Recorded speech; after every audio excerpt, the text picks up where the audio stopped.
Hello friends, welcome back to my YouTube channel आपका एग्जाम। आप सभी को पता होगा कि 19 जून को एमपीपीएससी प्रीलिम्स का टेस्ट पेपर प्रस्तावित है, तो उसी को ध्यान में रखते हुए इस चैनल पर हम एमपीपीएससी प्रीलिम्स की टेस्ट सीरीज को संचालित कर रहे हैं। और आप सभी की डिमांड को ध्यान में रखते हुए इस वीडियो में हम यूनिट 7 के टॉप मोस्ट इंपोर्टेंट क्वेश्चंस को डिस्कस करेंगे। तो चलिए शुरू करते हैं। और यदि आप चैनल पर पहली बार हो तो प्लीज़ चैनल को सब्सक्राइब कर लीजिए ताकि मैं जो भी वीडियो अपलोड करूं आप तक सबसे पहले पहुंच सकें। फर्स्ट क्वेश्चन है कि हाइड्रोजन बम निम्न सिद्धांत पर आधारित होता है। तो जो हाइड्रोजन बम रहता है यह नाभिकीय संलयन पर कार्य करता है। किस पर? नाभिकीय संलयन पर। जबकि जो परमाणु बम रहता है वह नाभिकीय विखंडन पर कार्य करता है। नेक्स्ट क्वेश्चन है कि प्रोटॉन की खोज किसने की थी। तो जो प्रोटॉन की खोज है यह गोल्डस्टीन के द्वारा की गई थी। किसके द्वारा? गोल्डस्टीन के द्वारा प्रोटॉन की खोज की गई थी। इलेक्ट्रॉन की जो खोज है सर जे थॉमसन के द्वारा की गई थी। और जो न्यूट्रॉन की खोज है वह चैडविक के द्वारा की गई थी। और न्यूट्रॉन यह एक आवेश रहित कण होता है, जबकि जो प्रोटॉन यह धनात्मक होता है और जो इलेक्ट्रॉन है यह एक ऋणात्मक कण होता है।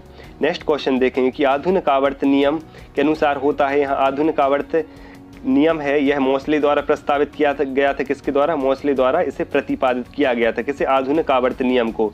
तो आधुनिक आवर्त नियम के अनुसार तत्वों के गुण हैं, जो तत्वों के गुण उनके परमाणु क्रमांक या परमाणु संख्या के आवर्ती फलन होते हैं। क्या है इसका जो राइट आंसर? तत्वों के गुण उनके परमाणु संख्या के आवर्ती फलन होते हैं। नेक्स्ट क्वेश्चन देखेंगे। क्वेश्चन है कि ब्रंजक चूर्ण का रासायनिक नाम क्या है।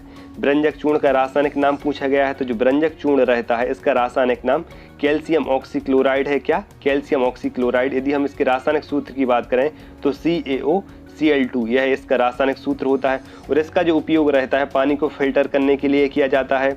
नेक्स्ट क्वेश्चन देखेंगे। प्लास्टर ऑफ पेरिस POP का उपयोग किस में नहीं किया जाता है। तो जो प्लास्टर ऑफ पेरिस है इसका उपयोग किस में नहीं किया जाता है। तो चौक निर्माण में इसका उपयोग किया जाता है। यह बिल्कुल सही है। टूटी हुई अस्थियों को जोड़ने में इसका उपयोग किया जाता है। यह भी बिल्कुल सही है। जल को शुद्ध करने में इसका उपयोग किया जाता है। तो यह बिल्कुल गलत है। और अग्निरोधी पदार्थों के निर्माण में इसका उपयोग किया जाता है। तो यह भी बिल्कुल सही है। नेक्स्ट क्वेश्चन देखेंगे कि वह अंग जिनकी संरचना समान होती है तथा कार्य भिन्न भिन्न होते हैं तो वह क्या कहलाते हैं। तो ऐसे अंगों को समजात अंग कहा जाता है। क्या? समजात अंग कहा जाता है। यह ऐसे अंग होते हैं जिनकी संरचना तो समान होती है लेकिन इनके कार्य अलग अलग होते हैं। नेक्स्ट क्वेश्चन देखेंगे कि जब प्रकाश किरण सघन से विरल माध्यम में प्रवेश करती है तो क्या स्थिति निर्मित होती है। तो जब प्रकाश किरण है सघन से विरल माध्यम में प्रवेश करती है तो उसकी गति क्या होती है? उसकी गति होती है बढ़ जाती है और किरणें यह अभिलंब से दूर हट जाती हैं। तो इसका जो राइट आंसर है ऑप्शन है, प्रकाश की गति बढ़ जाती है। नेक्स्ट क्वेश्चन है कि दूरदृष्टि दोष में किसका उपयोग किया जाता है। तो दूरदृष्टि दोष से ग्रसित व्यक्ति के लिए उत्तल लेंस का प्रयोग किया जाता है। किसमें? दूरदृष्टि दोष के निवारण हेतु उत्तल लेंस का प्रयोग किया जाता है। और दूरदृष्टि दोष से ग्रसित व्यक्ति को दूर की वस्तु तो स्पष्ट दिखाई देती है लेकिन नज़दीक या पास की वस्तु देखने में कठिनाई होती है। नेक्स्ट क्वेश्चन देखेंगे कि ऊष्मा का स्थानांतरण की वह विधि जिसमें माध्यम की आवश्यकता नहीं होती है। तो विकिरण रहता है। जो विकिरण में माध्यम की आवश्यकता नहीं होती, जबकि चालन और संवहन इन दोनों में ही माध्यम की आवश्यकता होती है, जबकि विकिरण में माध्यम की आवश्यकता नहीं होती है। नेक्स्ट क्वेश्चन देखेंगे कि लंबी कूद का खिलाड़ी कूदने से पहले कुछ दूरी से दौड़ता हुआ आता है, यह किस नियम का उदाहरण है। तो इसका जो राइट आंसर है ऑप्शन ए, न्यूटन की गति का जो प्रथम नियम है यह इसको प्रतिपादित करता है। क्योंकि लंबी कूद का खिलाड़ी कुछ दूर से दौड़ता हुआ आता है जिसमें उछलने के बाद भी उसमें गति के जड़त्व के कारण क्षैतिज वेग बना रहता है और वह अधिक दूरी तक कूदने में सफल हो पाता है। नेक्स्ट क्वेश्चन देखेंगे। क्वेश्चन है कि गुरुत्वाकर्षण के सार्वत्रिक नियम की खोज किसने की थी। तो गुरुत्वाकर्षण के सार्वत्रिक नियम की जो खोज है यह सर आइजैक न्यूटन के द्वारा की गई थी। किसके द्वारा? सर आइजैक न्यूटन के द्वारा गुरुत्वाकर्षण के सार्वत्रिक नियम की खोज की गई थी। नेक्स्ट क्वेश्चन है कि परमाणु बम निम्न में से किस सिद्धांत पर कार्य करता है। तो अभी हमने देखा था कि जो परमाणु बम रहता है यह नाभिकीय विखंडन पर आधारित रहता है, जबकि जो हाइड्रोजन बम रहता है यह नाभिकीय संलयन पर आधारित होता है। नेक्स्ट क्वेश्चन देखेंगे कि अनिश्चितता का सिद्धांत यदि प्रिंसिपल ऑफ अनसर्टेनिटी का प्रतिपादन किसने किया गया था। तो जो अनिश्चितता का सिद्धांत है यह हाइजेनबर्ग के द्वारा प्रतिपादित किया गया था। किसके द्वारा? हाइजेनबर्ग के द्वारा इसे प्रतिपादित किया गया था। और इसके अनुसार उन्होंने ये बताया था कि किसी भी इलेक्ट्रॉन की स्थिति और वेग को एक साथ एक ही समय पर निर्धारित नहीं किया जा सकता। तो नेक्स्ट क्वेश्चन देखेंगे। क्वेश्चन है कि वायुमंडलीय दाब किसके द्वारा मापा जाता है। तो जो वायुमंडलीय दाब को हम बैरोमीटर के द्वारा मापते हैं। किसके द्वारा? वायुमंडलीय दाब को बैरोमीटर के द्वारा मापा जाता है। और जो बैरोमीटर की खोज है किसके ने की थी, तो बैरोमीटर की जो खोज है गैलीलियो द्वारा की गई थी। नेक्स्ट क्वेश्चन देखेंगे कि जल की कठोरता के लिए उत्तरदायी है। तो यहाँ पे जल की कठोरता पूछी गई है कि किसके कारण यह जल की कठोरता होती है, तो यह कैल्शियम एवं मैग्नीशियम के कारण होती है। किसके कारण? कैल्शियम एवं मैग्नीशियम के कारण जल की कठोरता होती है। और यह जल की कठोरता दो प्रकार से होती है, एक स्थायी कठोरता और एक अस्थायी कठोरता। जो स्थायी कठोरता है यह कैल्शियम एवं मैग्नीशियम के सल्फेट एवं नाइट्रेट के कारण होती है, और जो अस्थायी कठोरता है यह कैल्शियम एवं मैग्नीशियम के बाइकार्बोनेट के द्वारा होती है। तो इसे भी आप लोग याद रखिए। नेक्स्ट क्वेश्चन देखेंगे, चेचक के टीके की खोज किसने की थी। तो चेचक के जो टीके की खोज है किसके द्वारा की गई थी, तो इसका जो राइट आंसर है ऑप्शन डी, एडवर्ड जेनर के द्वारा की गई थी चेचक के टीके की खोज। नेक्स्ट क्वेश्चन है कि कौन सा दर्पण वाहनों में पश्च दृश्य देखने के लिए वाहनों के पार्श्व में लगाया जाता है, तो वह कौन सा दर्पण है, तो इसका जो राइट आंसर ऑप्शन ए, उत्तल दर्पण का उपयोग किया जाता है, क्योंकि इसमें प्रतिबिंब सदैव सीधा बनता है और यह वस्तु से छोटा बनता है। किसमें? उत्तल दर्पण में। नेक्स्ट क्वेश्चन देखेंगे, क्वेश्चन है कि पानी से भरे कप में पड़ा सिक्का ऊपर उठा हुआ दिखाई देता है, तो इसका प्रमुख कारण क्या है, तो इसका जो राइट आंसर ऑप्शन बी, प्रकाश के अपवर्तन के कारण पानी से भरे कप में पड़ा सिक्का ऊपर उठा हुआ दिखाई देता है। तो इसका जो राइट आंसर है ऑप्शन बी, प्रकाश के अपवर्तन के कारण। नेक्स्ट क्वेश्चन देखेंगे कि अग्निशामक यंत्र में उपयोग की जाने वाली गैस है, तो अग्निशामक यंत्रों में कौन सी गैस उपयोग की जाती है, तो इसका जो राइट आंसर ऑप्शन बी, इसका जो राइट आंसर ऑप्शन है कार्बन डाइऑक्साइड। इसका रासायनिक सूत्र CO2 होता है और यह अग्निशामक यंत्रों में इसका उपयोग किया जाता है। किसका? कार्बन डाइऑक्साइड का। नेक्स्ट क्वेश्चन देखेंगे, चंद्रयान 2 का सफल प्रक्षेपण किसके द्वारा किया गया था, तो चंद्रयान 2 का जो सफल प्रक्षेपण है किसके द्वारा किया गया था, तो इसका जो right answer option A, GSLV Mark 3 MI के द्वारा इसका सफल प्रक्षेपण किया गया था। और GSLV का फुल फॉर्म क्या होता है, तो जियो सिंक्रोनस लॉन्च व्हीकल इसका पूर्ण रूप होता है क्या, geosynchronous launch vehicle.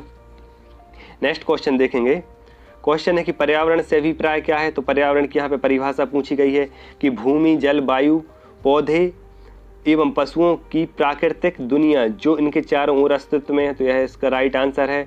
Next है कि उन संपूर्ण दशाओं का योग जो व्यक्ति को एक समय बिंदु पर घेरे हुए होती है, तो यह बिल्कुल सही है। भौतिक, जैविकीय एवं सांस्कृतिक तत्वों की अंतः क्रियात्मक व्यवस्था जो अंतः संबंधित है, तो इसका जो राइट आंसर ऑप्शन डी, उपरोक्त सभी। नेक्स्ट क्वेश्चन देखेंगे कि धारणीय विकास किसके उपयोग के संदर्भ में अंतरपीढ़ीगत संवेदनशीलता का विषय है, तो धारणीय विकास किसी के उपयोग के संदर्भ में अंतर पीढ़ीगत संवेदनशीलता का विषय है, तो इसका जो राइट आंसर ऑप्शन ए, प्राकृतिक संसाधनों के लिए। नेक्स्ट क्वेश्चन है कि शुष्क हवा में नाइट्रोजन की मात्रा कितनी होती है, तो शुष्क हवा में नाइट्रोजन की मात्रा के यहाँ प्रतिशत पूछा गया है, तो इसका जो राइट आंसर है ऑप्शन डी, 78%। कितनी? 78% नाइट्रोजन की मात्रा होती है। नेक्स्ट क्वेश्चन देखेंगे कि पृथ्वी सम्मेलन +5 का आयोजन कहाँ हुआ था, तो सबसे पहले जो पृथ्वी सम्मेलन या रियो सम्मेलन हुआ था कब, 1992 में ब्राजील के रियो डी जेनेरियो में हुआ था। रियो +5 जो सम्मेलन है यह 1997 में न्यूयॉर्क में हुआ था। कब? 1997 में न्यूयॉर्क में। और जो रियो +10 सम्मेलन है यह वर्ष 2002 में जोहान्सबर्ग साउथ अफ्रीका में हुआ था। और रियो +20 जो सम्मेलन है यह ब्राज़ील के रियो डी जेनेरियो में संपन्न हुआ था, तो इसे भी आप लोग याद रखिएगा। नेक्स्ट क्वेश्चन देखेंगे कि राष्ट्रीय पर्यावरण अभियांत्रिकी शोध संस्थान नीरी, इसका शॉर्ट फॉर्म नीरी होता है, कब और कहाँ स्थापित किया गया था, तो राष्ट्रीय पर्यावरण अभियांत्रिकी शोध संस्थान यह वर्ष 1958 में, कब? वर्ष 1958 में नागपुर में स्थापित किया गया था। कब? 1958 में नागपुर में।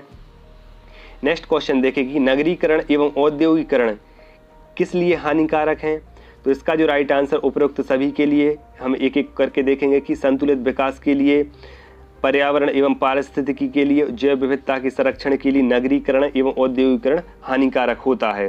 नेक्स्ट क्वेश्चन देखेंगे, क्वेश्चन है कि निम्न में से कौन पारिस्थितिक तंत्र के विषय में सही नहीं है, तो कौन सा कथन है पारिस्थितिक तंत्र के विषय में सही नहीं है, तो हम एक एक को देखेंगे कि यह अजैविक एवं जैविक दोनों संगठकों से युक्त होता है, यह बिल्कुल सही है।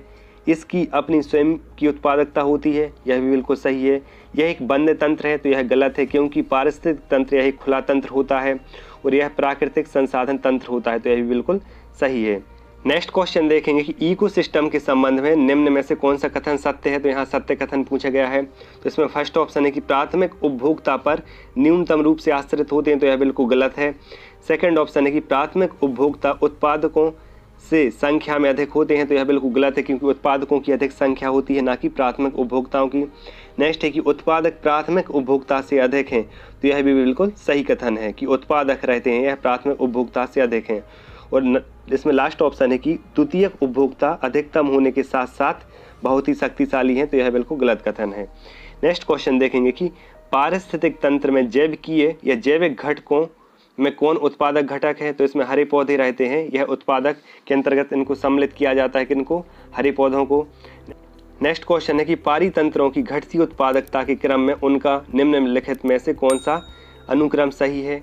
तो यहाँ पारितंत्रों की उत्पादकता के क्रम पूछा गया है। तो सबसे अधिक जो उत्पादकता रहती है किसकी, मैनग्रोव घास स्थलों की रहती है, उसके बाद झीलों की रहती है और सबसे कम महासागरों की रहती है। तो इसका जो राइट आंसर है ऑप्शन सी, सबसे ज़्यादा मैनग्रोव घास स्थल, उसके बाद झील और उसके बाद महासागरों की। नेक्स्ट क्वेश्चन देखेंगे कि भारत का प्रथम national centre for marine biodiversity किस शहर में स्थित है। तो भारत का जो प्रथम national centre for marine biodiversity है यह किस शहर में है। तो यह गुजरात के जामनगर में स्थित है। कहाँ पर, गुजरात के जामनगर में स्थापित है। नेक्स्ट क्वेश्चन देखेंगे कि निम्नलिखित में से कौन एक हरित गृह गैस नहीं है। तो कौन सी यह ग्रीन हाउस गैस नहीं है। तो ऑक्सीजन है, यह ग्रीन हाउस गैस नहीं है। बाकी कार्बन डाइऑक्साइड, इसका योगदान लगभग 60% होता है। कितना, 60% इसका योगदान होता है ग्रीन हाउस गैसों में। फिर उसके बाद क्लोरोफ्लोरोकार्बन CFC और उसके बाद मीथेन का लगभग 20% योगदान होता है ग्रीन हाउस गैसेज में। नेक्स्ट क्वेश्चन है कि इनमें से कौन क्लोरोफ्लोरोकार्बन के लिए सत्य नहीं है। तो यह प्रशीतक या रेफ्रिजरेटर के रूप में प्रयोग में लाई जाती है, तो यह बिल्कुल सत्य कथन है।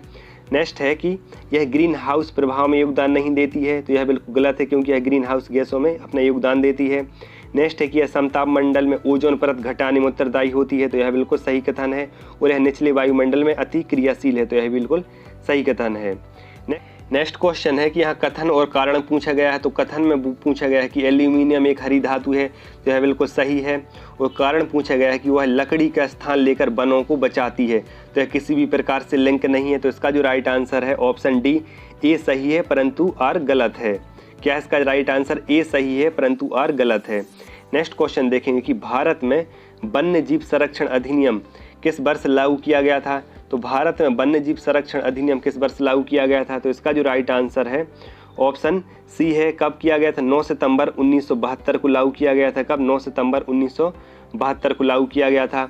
नेक्स्ट क्वेश्चन देखेंगे, क्वेश्चन है कि BCG का पूर्ण रूप क्या है। तो BCG का फुल फॉर्म पूछा गया है। तो इसका जो राइट आंसर ऑप्शन है बेसिलस कॉलमेट ग्यूरेन इसका पूर्ण रूप है। और BCG या टीका, BCG का जो टीका है TB के लिए लगाया जाता है। नेक्स्ट क्वेश्चन देखेंगे, पोलियो विषाणु या पोलियो वायरस किस अंग को प्रभावित करता है। तो पोलियो से नर्वस सिस्टम या तंत्रिका तंत्र प्रभावित होता है। क्या, तंत्रिका तंत्र प्रभावित होता है किससे, पोलियो से। नेक्स्ट क्वेश्चन देखेंगे कि मलेरिया किसके कारण होने वाला रोग है। तो मलेरिया है या किसके कारण होने वाला रोग है। तो इसका जो राइट आंसर है ऑप्शन सी, परजीवी के कारण यह रोग होता है। और इसमें प्लाज्मोडियम के कारण मलेरिया होता है। और इसमें जो वाहक होती है मादा एनाफ्लीज होती है। कौन, मादा एनाफ्लीज।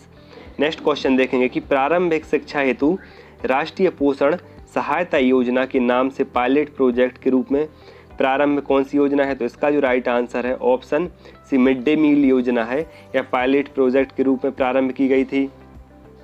कब से प्रारंभ मानी जाती है, यह वर्ष 1995 से प्रारंभ मानी जाती है और यह अभी भी चल रही है।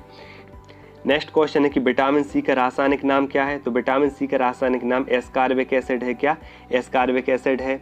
नेक्स्ट क्वेश्चन देखें कि ICDS या इंटीग्रेटेड चाइल्ड डेवलपमेंट स्कीम, इसका हिंदी में देखें तो एकीकृत समन्वित बाल विकास योजना इसका पूर्ण रूप होता है। इसकी शुरुआत कब से मानी जाती है। तो इसकी जो शुरुआत है 2 अक्टूबर 1975 से मानी जाती है। कब से, 2 अक्टूबर 1975 से मानी जाती है। नेक्स्ट क्वेश्चन देखेंगे कुपोषण क्या है। तो कुपोषण के अंतर्गत शरीर की वृद्धि रुकना, यह बिल्कुल सही है। शरीर का वजन कम होना, यह भी बिल्कुल सही है। पतले हाथ पैर और तौंद निकली हुई, तो यह भी बिल्कुल सही है। तो इसका जो राइट आंसर उपरोक्त सभी। नेक्स्ट क्वेश्चन देखेंगे, क्वेश्चन है कि सर्वाधिक ऊर्जा किस भोज्य पदार्थ में उपस्थित होती है। तो सर्वाधिक ऊर्जा किस भोज्य पदार्थ में उपस्थित होती है? तो इसका जो राइट आंसर है ऑप्शन ए, वसा से सर्वाधिक ऊर्जा प्राप्त होती है, क्योंकि 1 ग्राम वसा से 9.3 किलो कैलोरी ऊर्जा प्राप्त होती है, जबकि 1 ग्राम कार्बोहाइड्रेट से 4 किलो कैलोरी ऊर्जा प्राप्त होती है, जबकि 1 ग्राम प्रोटीन से भी 4 किलो कैलोरी ऊर्जा प्राप्त होती है। तो इसका जो राइट आंसर है ऑप्शन ए, वसा। नेक्स्ट क्वेश्चन देखें कि यकृत में संचित विटामिन कौन सा होता है? तो यकृत में संचित विटामिन पूछा गया है, तो इसका जो राइट आंसर है ऑप्शन सी, विटामिन ए रहता है। यह यकृत या लीवर में स्टोर रहता है। और विटामिन ए का रासायनिक नाम क्या है? तो विटामिन ए का जो रासायनिक नाम है रेटिनॉल है, और इसकी कमी से रतौंधी रोग होता है। नेक्स्ट क्वेश्चन देखें, निम्न में से कौन मोनोसैकेराइड नहीं है? तो कार्बोहाइड्रेट के 3 प्रकार होते हैं, कौन कौन से? मोनोसैकेराइड, डाइसैकेराइड और पॉलीसैकेराइड। तो इसमें पूछा गया है कि निम्न में से कौन मोनोसैकेराइड नहीं है? तो जो लैक्टोज है यह मोनोसैकेराइड नहीं है। और मोनोसैकेराइड के अंतर्गत कौन कौन सी चीज़ें आती हैं? तो ग्लूकोज, फ्रक्टोज, गैलेक्टोज, यह तीनों ही मोनोसैकेराइड के अंतर्गत शर्करा आती हैं। कौन सी? ग्लूकोज, फ्रक्टोज और गैलेक्टोज। नेक्स्ट क्वेश्चन देखेंगे, निम्न में से कौन डाइसैकेराइड है? यहाँ डाइसैकेराइड पूछा गया है, तो इसका जो राइट आंसर है ऑप्शन डी, उपरोक्त सभी, क्योंकि लैक्टोज, सुक्रोज, माल्टोज यह तीनों ही शर्करा हैं जो यह किसके अंतर्गत आती हैं? तो यह डाइसैकेराइड के अंतर्गत आती हैं। नेक्स्ट क्वेश्चन देखेंगे कि सेल्यूलोज क्या है? तो सेल्यूलोज है यह एक पॉलीसैकेराइड का उदाहरण है। क्या? पॉलीसैकेराइड का उदाहरण है। कौन सा? सेल्यूलोज। और इसके साथ साथ सेल्यूलोज और स्टार्च यह दोनों ही पॉलीसैकेराइड के अंतर्गत आती हैं। नेक्स्ट क्वेश्चन देखेंगे, दूध की शर्करा क्या है? तो दूध में कौन सी शर्करा पाई जाती है? तो दूध में लैक्टोज शर्करा पाई जाती है। कौन सी? लैक्टोज शर्करा दूध में पाई जाती है। नेक्स्ट क्वेश्चन देखेंगे कि आयोडीन की कमी से होने वाला रोग कौन सा है? तो आयोडीन की कमी से कौन सा रोग होता है? तो इसका जो राइट आंसर है ऑप्शन बी, गला घोंटू या ग्वाइटर रोग होता है। किसकी कमी से? आयोडीन की कमी से। और इसका स्रोत क्या होता है आयोडीन का? समुद्री घास या इसमें आयोडीन युक्त नमक इसका प्रमुख स्रोत होता है। नेक्स्ट क्वेश्चन देखेंगे, क्वेश्चन है कि ब्लू बेबी सिंड्रोम का कारण है। ब्लू बेबी सिंड्रोम किसके कारण होता है? तो जो ब्लू बेबी सिंड्रोम है यह नाइट्रेट के कारण होता है। किसके कारण? नाइट्रेट के कारण होता है। नेक्स्ट क्वेश्चन है कि किसी वस्तु के स्वतंत्र रूप से ऊपर से गिराने पर स्थितिज ऊर्जा तो उसकी लगातार घटती जाती है, लेकिन जो गतिज ऊर्जा है वह लगातार बढ़ती जाती है यदि किसी वस्तु को स्वतंत्र रूप से ऊपर से नीचे छोड़ दिया जाए तो। क्वेश्चन है कि यहाँ सूची 1 को सूची 2 से सुमेलित करना है। तो जो विटामिन B12 है, विटामिन B12 में कोबाल्ट पाया जाता है, और हीमोग्लोबिन में लोहा या आयरन पाया जाता है। क्लोरोफिल में मैग्नीशियम तत्व की उपस्थिति होती है, और पीतल में तांबा पाया जाता है। नेक्स्ट क्वेश्चन देखेंगे, क्वेश्चन की फ्यूज तार किससे बनती है? तो जो फ्यूज तार है यह किससे बनती है? तो यह इसका जो राइट आंसर है ऑप्शन बी, टिन एवं सीसा की मिश्र धातु से फ्यूज तार बनाया जाता है।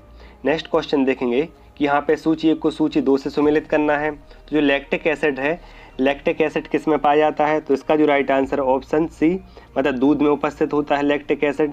एसिटिक एसिड सिरका में उपस्थित होता है। जो साइट्रिक एसिड है यह नींबू में उपस्थित होता है, और जो ब्यूटायरिक एसिड है यह दुर्गंधयुक्त मक्खन में उपस्थित होता है।